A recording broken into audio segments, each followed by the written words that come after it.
Жамбыл облыстық көзі көрмейтін және әлсіз көретін азаматтар кітапханасы Қазақстан Республикасының тәуелсіздігіне 30 жыл толуына орай мерзімді басылым беттеріне жарияланған мақалаларға библиографиялық шолуды ұсынады. Айқын 2021 жыл 26 ақпан 31 саны бойынша Ардақ Сұлтанның «Жиылсын қазақ, құйылсын көшің» атты мақаласында 1992 жылдың күзінде 33 елден келген қазақтар дүниежүзі қазақтарының тұңғыш құрылтайына жиналған болатын. Қазақтардың дүниежүзілік құрылтайы дүниежүзі қазақтарының қауымдастығының ең жоғарғы органы.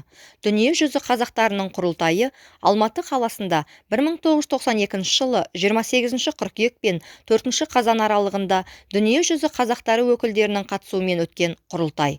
Құрылтай қарсаңында қазақ ұлтының саны 10.537.000-ға жеткен. Дүниежүзі қазақтарының құрылтайына ТМД елдерінен 350 адам және көптеген шет елдерден делегаттар қатынасты.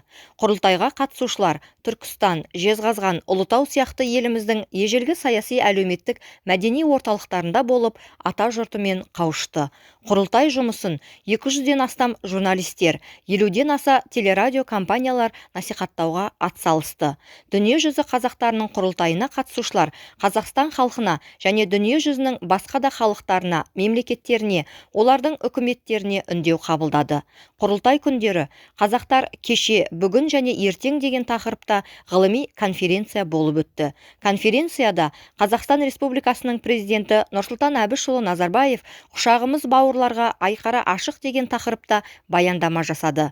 Қазақ халқының тағдыры, ата-баба мұрасы, тілі, бүкіл дүние жүзіндегі қазақтарды біртұтас ұлттық мемлекетіне біріктірудің құқықтық негіздері, тағы басқа мәселелер жөнінде баяндамалар тыңдалды. Конференцияда дүниежүзі қазақтарының қауымдастығы құрылып, оның төрағасы болып Нұрсұлтан Әбішұлы Назарбаев сайланды.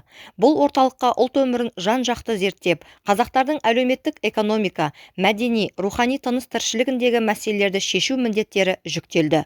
Құрылтай шет елде жүрген қазақтарға олардың артында арқа сүйер іргелі елі барын танытты.